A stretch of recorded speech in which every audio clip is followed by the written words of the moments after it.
Hi, everybody. Sandy Boucher here once again, and I just really want to close the door and all this Buffy Sainte-Marie stuff. So I have a last few comments to make, and then that's it for me. I will leave it with you. So let's talk about it.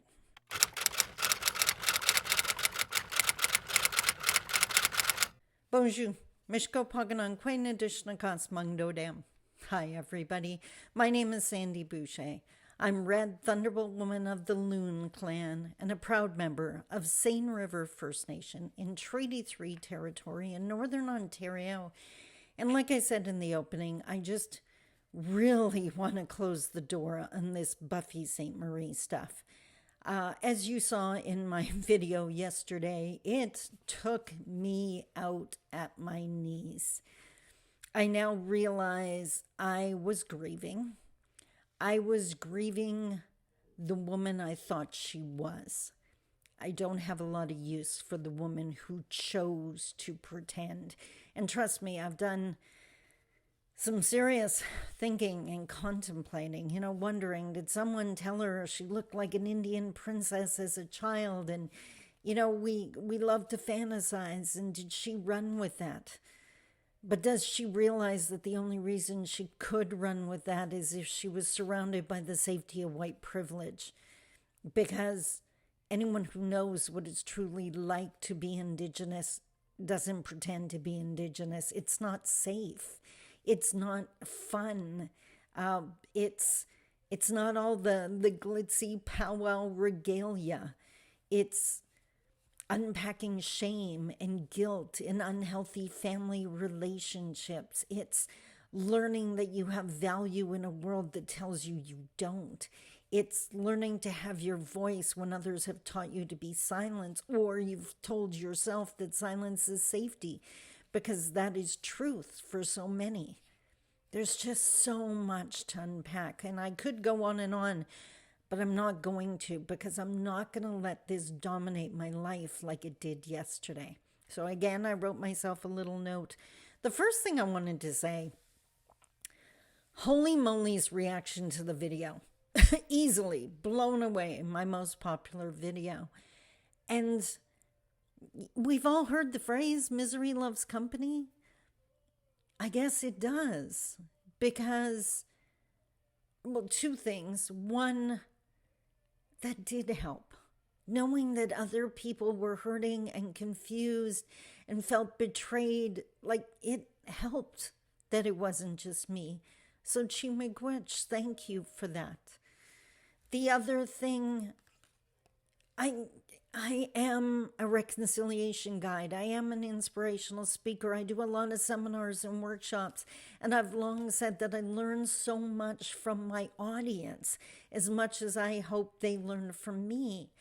And in my overwhelming and often blinding grief, that's what I was experiencing yesterday, I totally forgot. I knew Indigenous people were going to be suffering because of the news. I totally forgot Buffy is a Canadian icon, or was. And that Canadians, no matter what their background, were affected by this news. And that's what came out of the comments. And thank you for that. I wouldn't want anyone to be suffering. But again, that commonality was comforting. So thank you for sharing that. Thank you for caring. Thank you for your vulnerability and your honesty in admitting that you were hurting. And all those people that didn't understand and wanted to judge, most of your comments got deleted. Like, not the time, not the place, don't even want to know you. Thanks anyways. Okay, the second point. The smart aleck in me wants to come out so badly. How to put this? I know I'm fair. Duh. Actually, someone in the comments pointed out that as you get older, the melatonin in your skin disappears just like your hair goes gray. I looked it up. That is so true. Thank you for that comment. I forget her name. Beautiful. I was stunned. Did not realize, which is why I'm lighter than I used to be. And God forbid I dared to lighten my hair. I guess Indigenous are not known or allowed to do that. I know I'm fair.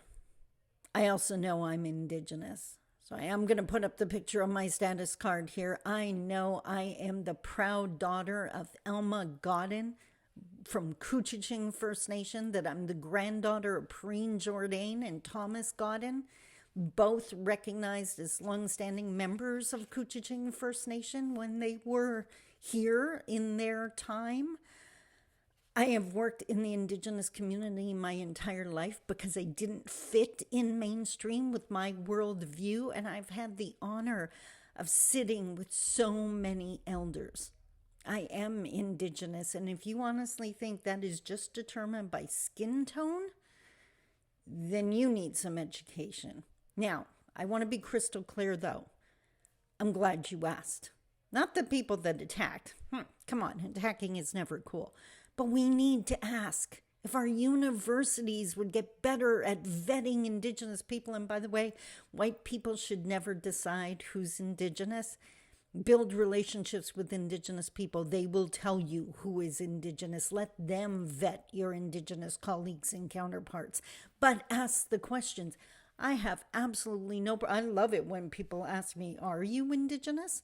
Yes, why do you think I open every video with introducing myself with my spirit name, Mishko Paganonkwe? I identify my clan and my community and my treaty area even, because you should ask. You shouldn't attack. You shouldn't judge. You shouldn't assume, but you should ask. We gotta pull these pretendians out of the limelight. And by the way, that's another point. If you want to walk around and say you're Indigenous, you're a private person, and this is just something you want to tell yourself in the mirror, knock your socks off. I don't have to approve of that. The problem comes in when these pretendians set themselves up in public places, speaking for Indigenous people. I would not have the right to say 99.9% of the things I say if I wasn't Indigenous, with that worldview, with that lived experience, with that knowledge, traditional teachings. That's where it becomes problematic, when these people are hired to consult or represent Indigenous people. Consult on Indigenous engagement, I meant. So, not going to get upset again. I'm taking my left back. The third one. There's still a whole lot of people out there that don't want to believe that Buffy is a pretendian. I get it.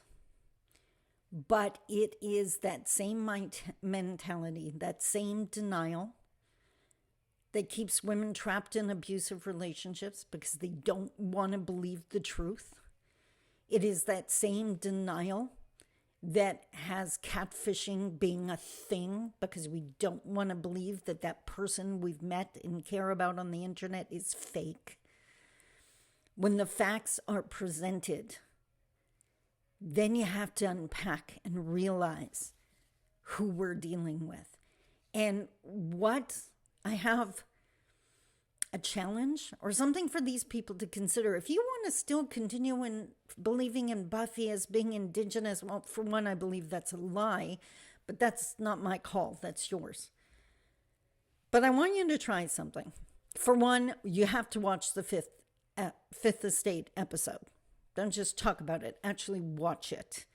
And I mean, if your belief in her is that strong, you'll still have that belief in her at the end, right? So, I mean, a belief has to be strong enough to be tested, or else it's not very strong at all.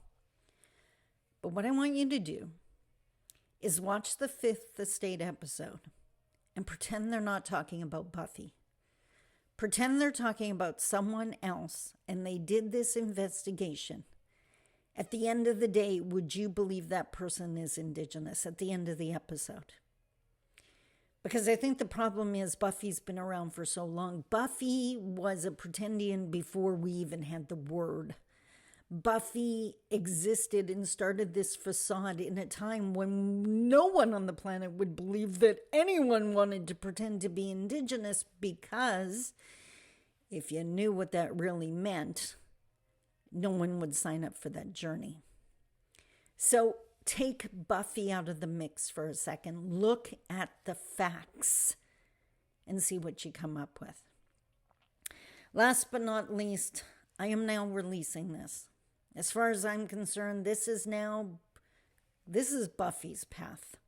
She made this bed, and I don't think there's easy times ahead for her. I'm not sure they should be. That is not my call. That's between her and her creator. That's between her and the people that work with her. That's not my call. But you know what? I accepted that I was grieving who I thought she was, not who she is. And I'm totally cool with that. As I said in that very emotional video yesterday, I thought she was such a strong Indigenous woman. And that's why it was so devastating to realize that was fake. I am a strong Indigenous woman. I am a 10-year domestic abuse survivor. I've watched alcohol blow my family apart. I have been violated for being Indigenous. I've been insulted for being Indigenous. And I am proud to be Indigenous. So I don't need her on a pedestal anymore. At one time, she was my shining light. I now know a fake light. But whatever. I'm here now and I'm good. And I hope, you know what? We got Pam Palmater and we got Cindy Blackstock. We have so many strong Indigenous women out there that you can follow. So if you're Indigenous looking for that someone to look up to, they're there. Buffy, we thought, was on that stage. She never should have been. So that's it for me. I'm closing the door on this now. I have work to do and people to empower and bridges to build because I want to reconcile the country, and I'm not doing it with lies. I'm doing it with authenticity, vulnerability, and persistence because my grandchildren deserve more than a splintered country. So do yours. Hey, everyone. One final point that I think is just super important, that's why I'm tagging this onto the video. Many people have commented that Indigenous records are often broken, that we don't have documentation, that the history is not clear, thanks to 60s Scoop, thanks to the residential school area, thanks to so many things in history. But what I have to say to that is I have met those people. And if there's one thing that seems consistent across Indigenous nations is the humility of that experience. And they introduce themselves as, I have met people that said, I am a white presenting Indigenous person who is just starting to learn my culture and recently discovered my heritage. That is beautiful. That is not someone trying to pretend who they're not. That's someone identifying, I'm not really sure. And at times Buffy said she wasn't sure, and then other times she was adamant about it or promoting herself as such. That's where it's problematic. As I referenced in that very first video, our stories are very complicated often, but they don't change. I have been a member of Seine River First Nation for as long as forever. I know a woman who's a 60 Scoop survivor. She knows what community she was taken from. Some don't, but they know they're 60 Scoop. The story doesn't change. So we got to quit looking for excuses, put our effort into accepting the facts. I hope that helped. Make watch. Take care. Until next time, I love you. Again, thank you so much for caring. Thank you for sharing your truth, your vulnerability, your pain. It didn't feel fun to hurt, but it was reassuring to know I wasn't alone. I love you. Take care. Bye-bye.